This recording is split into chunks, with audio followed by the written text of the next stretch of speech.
níbo ni wọ́n ń gbé? Mò ń gbé ní town pẹ̀lú mọ́tò 3 nínú ilé mi rẹ́ǹtì. Kí ló dé? Tí landlord bá gbé quick notice dé, níbo ló fẹ́ gbé ná? Inú búùtù àbí inú mọ́tò ẹ̀? Ṣe rí báyìí. Ǹjẹ́ o ti gbọ́ nípa Orisun Estate? Bẹ́ẹ̀ni, a ti wà ní Ìbẹ̀jú Lẹ́kì àti Ìkòròdú báyìí. Ilẹ̀ tó jẹ́ pé ó tẹ́jú ni, kò sí pé omi ń yọ ẹ́ lẹ́nu, kò sí pé o fẹ́ kọ́ ilé ẹ̀, àwọn area boys ní kó wá mú owó ilẹ̀ wá, owó orí, owó ẹsẹ̀ àti owó ọwọ́. Kò jọ o. Tí n bá ti sọ, ẹ̀yin náà mọ̀, tí Doris Simeon bá ti sọ pé báyìí ló ṣe rí, bẹ́ẹ̀ lẹ ṣe máa bá. Ẹ má gbàgbé o, ilẹ̀ Orísun tó wà ní Ìbàdàn, Ṣìmáwá àti Ifọ̀ ó sì ń ta wàràwàrà.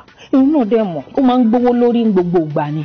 Ẹ tètè wá ra tí. Ìyá ọlọ́jà, bàbá ẹlẹ́ran, kó tó di pé àwọn big boys big girls bẹ̀rẹ̀ sí ní wá ra gbogbo ilẹ̀ ẹ̀bẹ̀ yẹn tán o. Kẹ má sọ pé wọn ò tètè sọ fún wa, òun sọ fún yín báyìí o.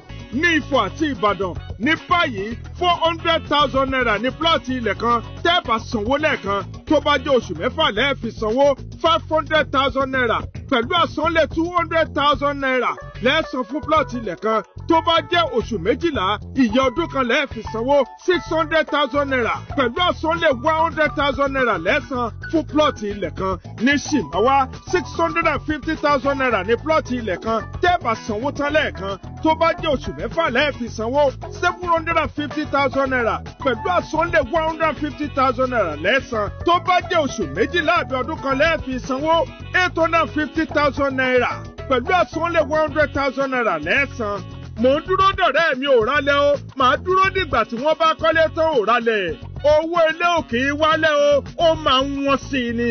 Kó tó di pé ó wọ́n sí i, máa bọ̀ báyìí lórísun estate. Láti mọ̀ sí nípa àwọn ilẹ̀ wa, wẹ́bsáìtì wa ní www.kingbuilderlimited.org.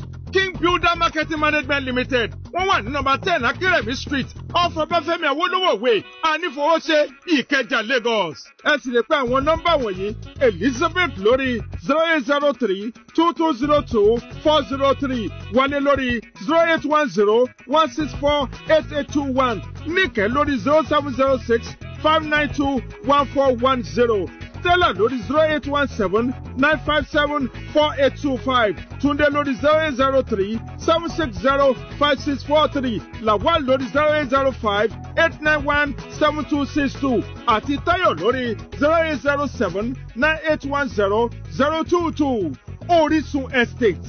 Àjọṣepọ̀ tẹlifíṣàn Orísun àti King Builder Marketing Management Limited ni. Mo ń dúró dè yín, ẹ wá rà tí yín.